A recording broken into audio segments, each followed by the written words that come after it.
Au départ, lorsque j'ai été investi, Marine m'a demandé, m'a donné comme mission de réinstaller le Front National au sein du Conseil régional des Pays de la Loire. Puisque, comme vous le savez, depuis 2004, le Front National, à cause d'ailleurs d'un épisode peu glorieux de l'histoire de la droite nationale, la scission du MNR, il y avait une liste MNR qui a fait chuter la liste de Samuel Maréchal, un jour d'élection où il y avait à la fois les régionales et les européennes. Et donc les européennes étant à l'époque régionalisées à l'échelle des régions et non pas à l'échelle de grands ensembles comme depuis. Le résultat, évidemment, c'est que le Front National n'a plus été représenté. Il a eu un groupe de 8 ou 9 personnes, je crois, à une période. Et il s'est retrouvé aujourd'hui, il s'est retrouvé ensuite avec une absence pendant 6 ans. Nous avons cru pouvoir nous réimplanter à l'élection régionale suivante. Ça a été également un mauvais moment de l'histoire électorale du Front. Ça n'est pas Brigitte Neveu qui est en cause. Brigitte Neveu est actuellement tête de liste en Vendée. Elle était à l'époque tête de liste régionale. Ceci pour vous montrer que les choses ont changé. Elles n'ont pas changé parce que je suis tête de liste. Elles ont changé parce que depuis plusieurs années, sous l'impulsion de Marine Le Pen, le Front National a repris une ascension qui avait été la sienne dans les années 80-90, avant la scission. Et je pense que Marine Le Pen a commencé par refermer la parenthèse et en ouvrir une autre qui est, semble-t-il, qui nous mène peut-être en 2017 vers, possiblement, après tout, ce qui semblait impossible dans le Pas-de-Calais est en train de se réaliser, ce qui semblait impossible en PACA aussi, peut-être dans d'autres régions, je pense à Languedoc-Roussillon, à la Normandie, où Nicolas Bay, mon ami Nicolas, est très proche aussi de remporter la région, selon le même sondage, hein, puisqu'il serait à égalité, je crois, avec les socialistes. Donc, qui sont en tête, la droite étant derrière.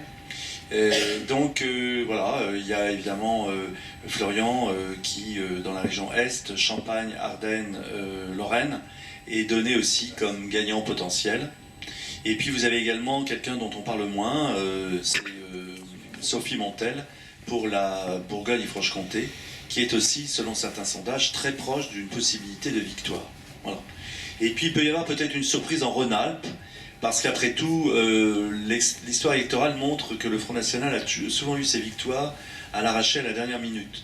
Le Front National, si vous voulez, est un peu comme un moteur diesel de l'ancienne période, c'est-à-dire que ça chauffe lentement, mais une fois que c'est bien parti, ça donne. Et donc je pense que nous sommes un peu dans ce cas de figure, nous. Et moi et d'ailleurs je dois vous dire honnêtement, je suis très surpris de voir que ces dernières semaines ont apporté une montée du front. Il y avait eu un premier sondage qui nous plaçait à 16%, ce qui était invraisemblable.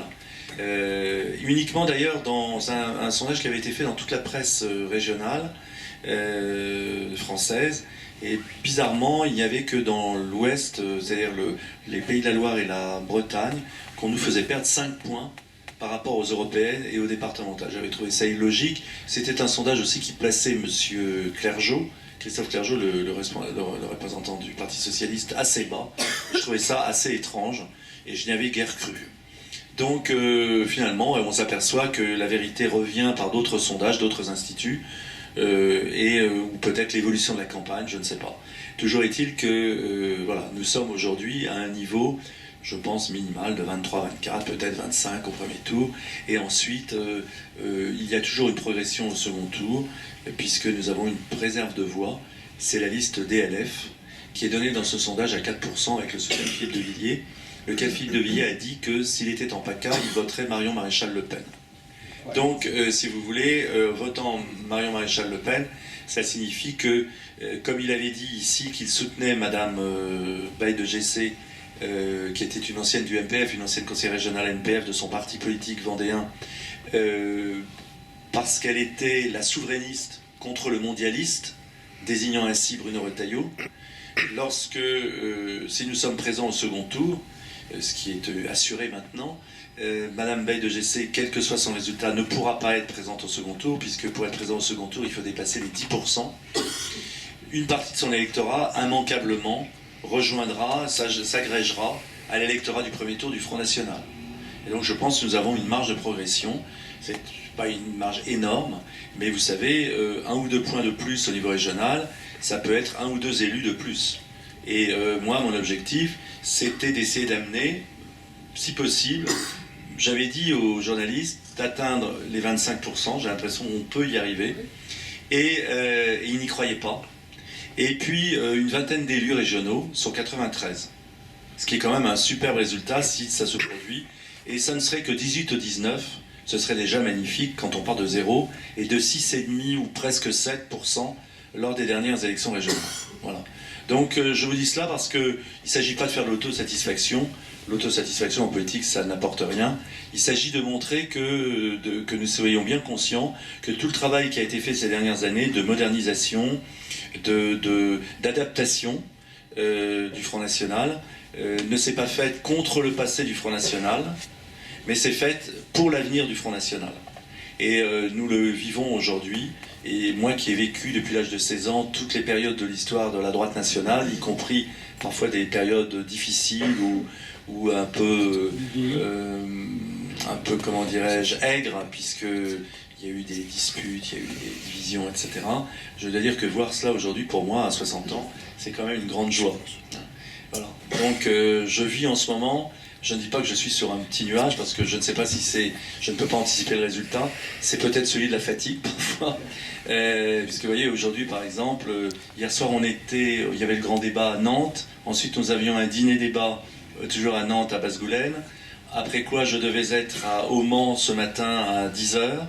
J'avais eu 2 interviews, dont un débat de 1h30, avec les têtes de liste régionales. Et je suis ici maintenant ce soir. Voilà. Donc voilà, et ça a été un peu mon quotidien toutes ces derniers mois. Et je crois que j'ai dû faire 25 ou 30 000 km dans la région depuis le début juillet. Voilà.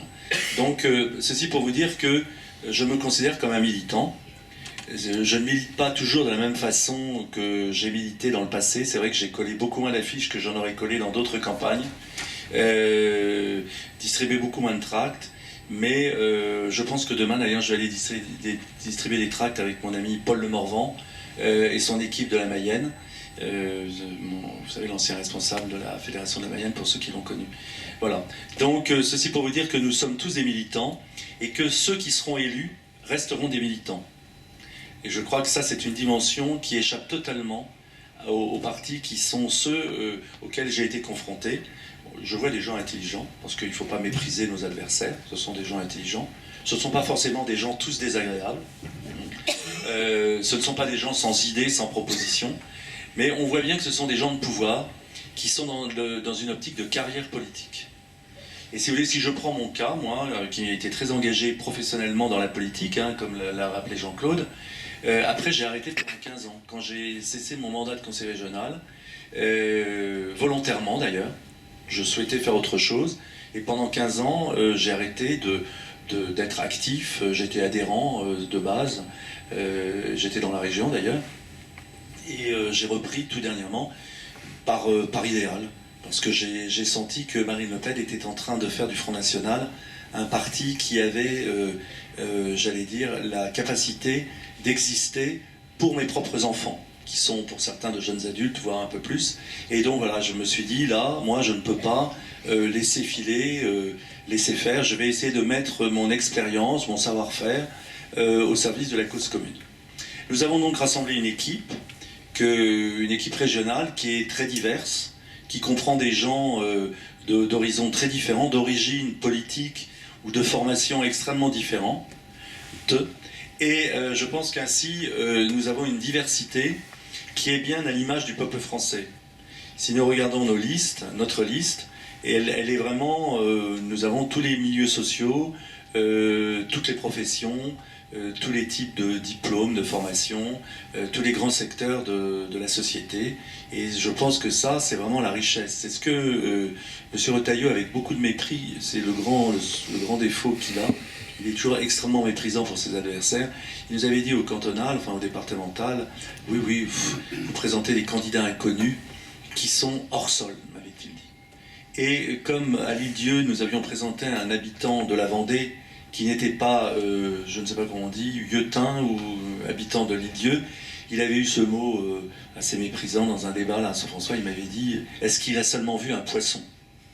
Eh bien, le problème, c'est que le candidat Lilieux s'est maintenu au second tour. Donc voilà. Voilà. Et je pense que c'est le manque de perception de ces gens par rapport à ce que nous sommes. Alors, comment nous avons conçu cette campagne? Moi, je me suis dit, le grand reproche qu'on fait au Front National, que vous entendez souvent, le Front National n'a rien à proposer. Le Front National est un parti de protestation. C'est un parti populiste. C'est donc un parti qui, finalement, n'est qu'un demi-parti. En gros, tel qu'il est décrit souvent par nos adversaires. C'est-à-dire c'est un parti qui, certes, répond aux conditions légales pour exister, mais dans le fond, il n'apporte rien au débat démocratique. Et ce que nous avons voulu, notre équipe et moi, c'est justement démontrer que le Front National apporte au débat démocratique. Nous avons donc, après ce grand trou noir de 12 ans au niveau régional, travaillé pendant plusieurs mois pour élaborer un programme dont vous avez certains éléments sur le site, d'autres éléments dans le triptyque. Évidemment, c'est très résumé, mais ça vous donne la philosophie générale de nos propositions. Et surtout, je puis vous dire que tous les acteurs du monde socio-économique que j'ai rencontrés, tantôt avec l'un, tantôt avec l'autre, eh bien, tous ces acteurs du monde des différents univers socio-économiques, l'entreprise, l'agriculture, la pêche, le secteur social, etc., tous nous recevaient peut-être, je pense au début, parce que les sondages nous placent quand même assez haut, que le Front National est reconnu maintenant comme un parti qui compte. Je pense qu'ils avaient un certain scepticisme. Et je pense particulièrement à une organisation de chefs d'entreprise qui s'appelle la CGPME. J'en ai rencontré l'équipe dirigeante au niveau régional, et avec Pascal Nico, mon troisième de liste dans la Sarthe, qui est lui-même chef d'entreprise, qui dirige une entreprise d'informatique qu'il a créée de 80 personnes. Et donc, au début, il y avait une forme de scepticisme. Et à la fin de l'entretien, au bout d'une heure et demie, cette personne nous a dit, le président régional nous a dit, je ne suis pas d'accord avec vous sur tout, mais en tout cas, il y a une chose qui est certaine, c'est que vos propositions sont de qualité et correspondent sur un certain nombre de points au constat que nous faisons, nous, en tant que chef d'entreprise. Voilà, et ça fait beaucoup plus plaisir que des sondages. C'est invisible, le sondage c'est intéressant parce que c'est le vote, mais il y a des témoignages comme ça qui sont des témoignages invisibles, si je puis dire, que je vous rapporte, mais qui indiquent ce qu'est en train de devenir le Front National, c'est-à-dire un parti de gouvernement. Vous savez, un parti de gouvernement, quand la gauche est arrivée en 81, la droite a ricané en disant ces gens-là ne sauront même pas se tenir. Alors moi je ne suis pas un homme de gauche, je ne l'ai jamais été. Je n'ai jamais été un admirateur de François Mitterrand et de ces différentes époques, de ces deux septennats. Mais une chose est certaine, c'est qu'il avait fait la preuve qu'il était capable d'être président de la République et qu'il avait autour de lui des gens, certes peu connus, mais qui, souvent issus des rangs du Parti Socialiste, ont su faire des ministres ou des secrétaires d'État ou des hauts fonctionnaires, pour ceux qui l'étaient déjà, au service donc de son projet. Peut-être selon un programme qui n'est pas le nôtre et qui a été très destructeur pour la France, c'est ce que nous pensons, mais en tout cas ça ne tenait pas à la qualité des hommes, mais au programme lui-même. Je dis cela parce qu'il faut que vous soyez fiers de ce que nous sommes en train de faire. Le fait que M. Gattaz nous attaque selon des termes extrêmement semblables à ceux d'un tract de la CFDT qui circule partout aujourd'hui dans les entreprises, ils ont la même argumentation. Pourquoi? Parce que, comme le disait Philippe de Villiers concernant les mondialistes ou les souverainistes, finalement, nous sommes du côté des souverainistes, et eux, Gattaz, MEDEF et la CFDT, ils sont du côté des mondialistes. Ils ont la même vision, c'est ce que je disais tout à l'heure pendant la conférence de presse, cette idée que les êtres humains sont des marchandises, qu'on peut transplanter d'un point à l'autre de la Terre, puisque, vous savez, M. Gattaz défend l'idée de Mme Lagarde ou de M. Moscovici, que pour pallier à la dénatalité des pays d'Europe, il faudra importer 200 à 300 millions de personnes du tiers-monde. Quand on voit comment nous avons déjà beaucoup de mal à intégrer, je ne parle même pas d'assimiler, à intégrer, c'est-à-dire à faire une place dans la société, les 7, 8, nous ne savons là encore, grand mystère, puisque personne n'est capable de dire exactement combien il y a d'immigrés en France, entre ceux qui sont légaux, ceux qui ont été naturalisés, ceux qui sont en attente de naturalisation, et surtout ceux qui sont clandestins. Eh bien, donc quand on voit à quelles difficultés beaucoup d'entre eux rencontrent, et vont même jusqu'à retourner leurs armes contre nous, alors qu'on nous leur avons tout donné quand même, eh bien on peut n'être que très inquiet de voir l'élite mondialisée nous proposer un tel transfert de population. Tout ça parce que, et c'est le sens de ce que j'ai dit qui a peut-être choqué certains d'entre vous, je ne sais pas, ou étonné, tout ça parce qu'on a préféré la dénatalité, et voilà pourquoi j'ai proposé de s'attaquer aux subventions du planning familial plutôt que la natalité. Et je disais aux journalistes que j'ai vu tout à l'heure, on me pose la question depuis 8 jours maintenant, que je préfère aider des femmes, éventuellement, si elles le souhaitent, à poursuivre leur grossesse jusqu'au terme, ce qui n'est pas une maladie, bien au contraire, plutôt que de devoir un jour, effectivement, importer de la main-d'œuvre étrangère. Ce n'est pas parce qu'elle est étrangère que cela nous gêne, c'est parce qu'elle est aux antipodes de nos valeurs de civilisation. Et évidemment, c'est ce qui explique ce qui s'est produit il y a une dizaine de jours, enfin une quinzaine de jours maintenant presque, à savoir donc ces attentats. Mais qui avait été précédé par d'autres. N'oublions pas que les mêmes causes produisant les mêmes effets, on avait eu déjà un certain nombre de garçons jeunes qui avaient été dans l'école de la République, qui avaient souvent qui avaient fait l'objet de soins particuliers, d'une attention très grande. Je pense aux frères Kouachi, qui étaient orphelins et que l'État avait pris en charge et leur avait fait faire des études. Ils avaient amené jusqu'au niveau bac, je crois, et même pour le bac, pour l'un d'entre eux. Et donc ces garçons, au lieu de s'intégrer, eh bien, se sont retournés contre eux. Alors, face à cela, nous proposons une vision. C'est la vision nationale, traditionnelle du Front, c'est la vision européenne. Moi, comme Marion Maréchal Le Pen, je dis que nous sommes de civilisation chrétienne, héritière du monde gréco-latin, avec évidemment des apports germains, celtes, etc., enfin les peuples traditionnels de l'Europe, et que ça n'est pas un problème ethnique, c'est un problème de valeur.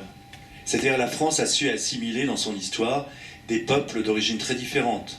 Les Guadeloupéens sont français depuis une date, je crois, 2 ou 3 ans avant l'île. L'île, la Flandre française, la Flandre actuelle, a été annexée après la Guadeloupe, par Louis XIV. Donc ça n'est pas du tout un problème d'origine ethnique, contrairement à ce qu'on essaye de faire croire, très souvent concernant le Front National. Nous pensons que toute personne qui aime la France et qui veut s'y intégrer a le droit de devenir française, si nous jugeons, nous en tant que communauté nationale, que c'est possible. Et nous avons de multiples exemples, y compris au sein du Front. Moi, au bureau politique, Huguette Fatna est parmi nous depuis des années. C'est une très vieille amie.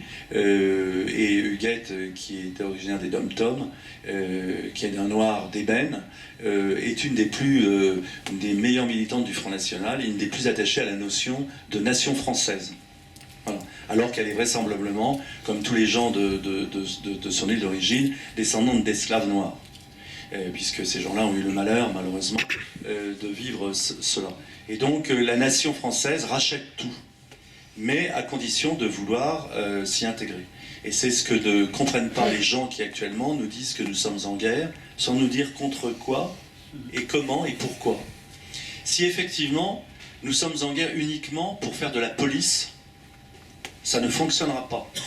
Car on le voit bien, les gens qui se sont révoltés, qui ont tué, ils n'étaient que très peu repérés pour un certain nombre d'entre eux, parce qu'ils étaient issus de la société française.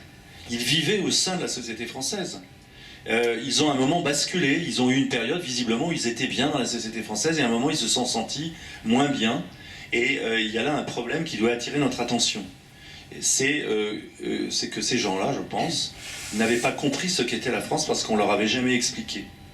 Et le Front National souhaite, lui, que dans les programmes scolaires, on réhabilite l'histoire de France telle qu'elle s'est produite. L'histoire de France n'est pas pavée que de moments merveilleux. Nous avons eu notre guerre civile entre Français entre 40 et 45, avec des massacres des deux côtés, la libération, la milice, énormément de choses pénibles, des fusillades, des otages, des bombardements ensuite. Voilà. Mais donc il y a des périodes de l'histoire de France qui ne sont pas très belles, dans lesquelles il y a toujours des gens qui sont des héros. Et nous en avons eu énormément de périodes troubles ou difficiles, mais chaque fois la France a su trouver un sens à son passé. Or aujourd'hui on enseigne aux Français, aux jeunes Français, et moi j'ai été enseignant en histoire ces dernières années, pendant 4 ans et demi dans l'enseignement catholique.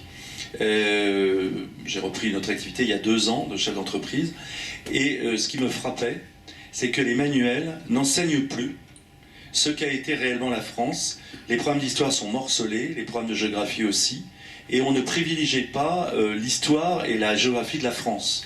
Donc on a affaire à des gens qui finalement ne connaissent pas la France. Alors pour un jeune Français c'est déjà compliqué, mais pour un jeune originaire d'une autre civilisation, d'un autre monde, qui est né dans une famille dans laquelle on connaît mal la France, eh bien évidemment il y a une méconnaissance de ce qu'est la France. Et quand en plus on lui explique que la France ce n'est que la collaboration ou le colonialisme ou le racisme ou l'exploitation capitaliste du 19e siècle par rapport aux populations ouvrières, évidemment il a une image négative de la France. Et à partir de là, il peut estimer que la France, c'est quelque chose qu'il faut combattre, qui n'a pas de dignité, auquel on ne doit pas un minimum de respect. C'est d'ailleurs assez symbolique que le drapeau soit revenu à l'occasion de ces incidents, parce que finalement, le drapeau n'est pas présent dans la vie sociale française, sauf pour les matchs de football. Et c'est quand même dommage que le drapeau ne soit présent qu'après des attentats ou pour des matchs de football. Je trouve, moi, que le drapeau pourrait très bien être, je pense, à l'intérieur de chaque lycée, de chaque école. Voilà. Ça serait une mesure extrêmement simple, je ne demande pas le lever aux couleurs tous les matins, comme ça se fait dans certaines écoles américaines. Je demande simplement que le drapeau soit là. Voilà. Comme un bâtiment public et un bâtiment où on fait communauté, où on apprend de maîtres qui sont payés par la République à s'instruire pour bâtir un avenir français. Et je pense que si ces jeunes avaient vécu cela, ils auraient peut-être eu une autre vision de la France, et ils auraient su concilier leur religion musulmane et ne pas en faire un instrument de haine contre la France. Ce qu'ils ont fait. Parce que c'est quand même au nom de l'islam qu'ils l'ont fait, contrairement à ce que raconte M. Hollande, qui n'a pas été capable de prononcer une seule fois le mot islamisme ou djihadisme dans tous ses discours récents.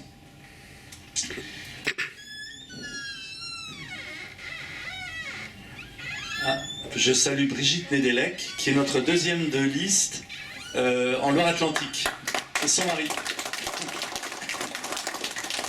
Alors quel est le programme régional ?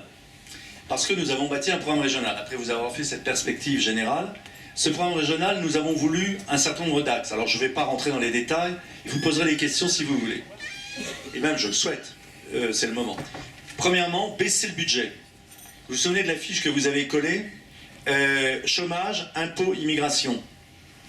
Impôts au milieu, car nous pensons que c'est un des nœuds de blocage de la société française. Aujourd'hui, les finances publiques sont ruinées, que ce soit celle de l'État central, qui en est à emprunter pour payer les intérêts de la dette, et donc qui accroît un stock de dette gigantesque, qui fait que l'État ne verse plus aux régions, aux départements, aux communes, les dotations qui leur permettraient de vivre et d'entretenir décemment leurs institutions, leur fonctionnement, etc. Donc à partir de ce moment-là, tout s'effondre, et nous avons proposé de baisser le budget régional de 1% par an pendant 6 ans. Le budget régional, c'est 1560 millions, c'est-à-dire 1,5 milliard à peu près, enfin un peu plus, d'euros par an. Nous avons 220 millions de dettes, c'est-à-dire quasiment une année de budget de dette. Et donc nous pensons, nous, qu'il faut commencer par baisser le coût de fonctionnement et le coût et les investissements de la région, de telle sorte que l'on revienne à l'équilibre progressivement. Ça ne se fera pas en 6 ans, mais ça donnera déjà une indication, et ça permettra d'introduire une autre gestion des finances publiques. Ça, c'était le premier grand axe. Le deuxième grand axe, c'était le chômage. Le chômage, il est dû à 2 causes principales en France. La mauvaise formation professionnelle de la jeunesse, auquel on fait souvent suivre des cursus d'études qui n'aboutissent à rien, soit des filières où on a pléthore de diplômés, soit des filières inutiles, soit on traîne les jeunes jusqu'à l'âge du brevet, voire même au-delà, dans une espèce de désenchantement vis-à-vis de leurs études. Ils n'arrivent pas à suivre. Leurs enseignants sont parfois, il faut le dire, soit médiocres, soit peu scrupuleux ou soit peu attentifs à leurs élèves. Ils ont perdu toute autorité et l'école devient plutôt souvent un lieu de désocialisation que de socialisation. Donc nous pensons qu'il faut insister sur la formation professionnelle. Il y a 28 000 apprentis dans la région. Notre objectif, ce serait qu'il y en ait 50 000. Et aujourd'hui, l'apprentissage, ça n'est pas seulement les métiers traditionnels que nous connaissons tous, ce sont aussi des métiers techniques, très techniques même parfois, avec des perspectives d'évolution très fortes, puisqu'aujourd'hui, toute personne qui a un CAP peut ensuite faire un BP, ensuite faire soit un BTS, soit une licence, on arrive jusqu'à des licences professionnelles ou des maîtrises professionnelles. C'est-à-dire que quelqu'un qui est dynamique et qui en veut, en quittant le lycée ou le collège, peut arriver à un niveau de cadre à travers une profession. Or cela, on ne le fait pas assez, et nous pensons qu'il faut réhabiliter cela, c'est-à-dire qu'il faut dire aux jeunes qu'ils ont un avenir, et qu'il n'y a pas que le baccalauréat ou le brevet qui permet d'exister, comme le font souvent malheureusement croire trop d'enseignants à leurs élèves. Ça, c'est la première chose. Nous avons donc demandé à ce que la prime d'apprentissage qui est versée aux maîtres d'apprentissage, c'est-à-dire aux artisans, aux chefs d'entreprise qui accueillent des apprentis, soit doublée, de telle sorte qu'on revalorise l'apprentissage. Voilà, je crois que ce sont les deux grands axes. Cela, évidemment, en plus, l'aide aux entreprises. Nos entreprises régionales croulent sous des difficultés administratives pour obtenir des aides de la région. Il y a plusieurs centaines de dispositifs d'aide aux entreprises qui n'aboutissent pas la plupart du temps, parce que la plupart des chefs d'entreprise n'ont pas le temps de remplir les dossiers. Donc nous voulons nous créer un label régional qui inclut des critères sociaux. Par exemple, ne plus utiliser de travailleurs détachés. Vous savez, la ligne à grande vitesse entre Le Mans et Rennes, c'est une myriade de sous-traitants auxquels on impose des prix tels qu'ils sont obligés d'importer des travailleurs, ce qu'on appelle les travailleurs détachés, c'est des travailleurs de l'Est essentiellement, dont les charges sociales ne sont pas payées en France, mais dans leur pays d'origine. C'est-à-dire que ces gens acceptent d'être mal payés, souvent on les fait travailler hors cadre social, ils sont contents de travailler, ce sont souvent des gens très bosseurs, ils travaillent 60 heures par semaine au SMIC, et en plus les charges sociales sont payées dans le pays d'origine.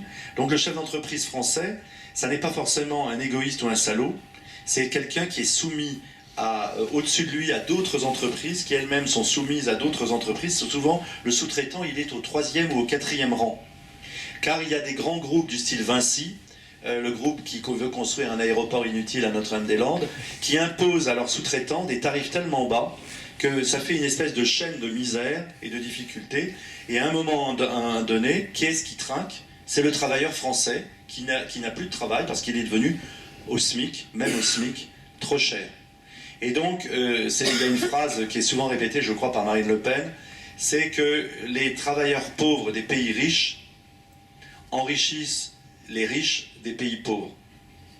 Car derrière tout ça, il y a des réseaux de trafiquants de main-d'œuvre, y compris à l'intérieur de l'Europe, où des gens s'en mettent plein les poches en recrutant des travailleurs détachés et au passage en percevant une commission, de telle sorte que ce sont des sortes d'intérimaires de la honte.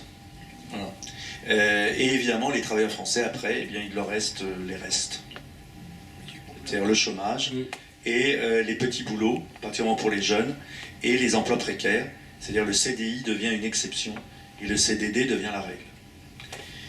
Ensuite, autre grand point, l'immigration, et j'en finirai par là, c'est le programme traditionnel du Front, et je viens d'en parler à travers l'histoire des travailleurs détachés, et évidemment les réfugiés.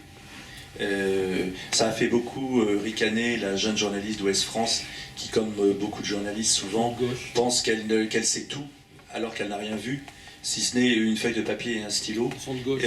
Oui, ils sont de gauche, mais à la limite, c'est pas ce que je leur reprocherais le plus. Ils sont souvent obtus et ignorants. Et ça, c'est beaucoup plus grave. Et j'ai eu affaire à eux tout le temps, donc je me lâche un peu ce soir, en fin de campagne, ça me fait plaisir, quoi. Parce que je dois dire que moi, j'apprécie beaucoup les journalistes de qualité. J'en ai rencontré, y compris d'ailleurs dans les grands médias, car dans les grandes rédactions, y compris à Ouest France, j'ai rencontré des gens de grande qualité, qui font leur travail très très bien, avec beaucoup de conscience. Et on rencontre aussi un certain nombre de journalistes qui se croient divins d'extraction et qui pensent qu'ils peuvent nous regarder de haut et nous parler avec mépris en ricanant, en nous interviewant. Je trouve ça parfaitement grossier. Cette jeune journaliste tout à l'heure, j'ai failli à un moment lui demander « Mais écoutez, si vous n'êtes pas content d'être ici, vous pouvez partir. Parce que je ne suis pas venu ici pour essuyer vos sarcasmes. » Nous sommes agressés en permanence, et c'est vrai que parfois, moi je le prends avec le sourire. Très souvent, inutile de vous dire que voilà, parfois il faut garder ses nerfs, comme on dit, mais je le fais pour la cause. Hein. Il faut accepter, c'est un peu mon rôle aussi de servir de paratonnerre. Mais voilà, je vous dis ça parce que les réfugiés, qu'on nous a présentés mensongèrement comme des réfugiés, sont en réalité des gens amenés par des réseaux. Ils ont payé, et je peux vous dire que je le sais d'autant plus, moi, que j'en ai rencontré un, que j'ai reçu chez moi, qu'un de mes fils qui a vécu en Égypte avait connu, et qui un beau jour, il était syrien, il a payé 5 000 €. Il est le fils d'une bonne famille, 5 000 €, c'est une somme énorme pour un Syrien, et il a suivi un cursus comme une agence de voyage, avec des numéros de téléphone successifs à travers les Balkans. C'est une industrie. Et il est arrivé à Paris, il est en situation clandestine, et je lui ai fait raconter, et d'ailleurs il l'avait raconté au Nouvel Obs sous un autre nom. Donc voilà, on nous raconte que ces gens-là, il est normal de les accueillir comme des gens qui sont des réfugiés. Mais ce ne sont pas des réfugiés. Lui-même d'ailleurs me disait, je ne suis pas un réfugié, je suis un fugitif. Ce qui n'est pas la même chose. Il était bien conscient qu'il était dans l'illégalité. Bon voilà, et donc si vous voulez, ces réfugiés sont de faux réfugiés, et on a vu qu'en plus certains sont de vrais terroristes. Faux réfugiés, vrais terroristes. Il y en avait 2 dans la petite bande là de Paris, qui étaient venus avec soit leur passeport, soit les passeports de gens morts, peut-être, dont on avait changé la photo. Mais enfin, en attendant, eux, c'était des vrais terroristes et des faux réfugiés. Et on essaie de nous en implanter de temps en temps. Par exemple, le Conseil général de la Sarthe veut acheter un bâtiment pour en accueillir. Un bâtiment qui a 65 pièces. Un ancien foyer de jeunes travailleurs dans lequel on va mettre à tous les étages, dans chaque pièce, 3 ou 4 réfugiés. Et tout ça, évidemment, aux frais de qui ? De l'État. C'est nous. Pas de l'État, bien sûr, mais l'État, c'est nous.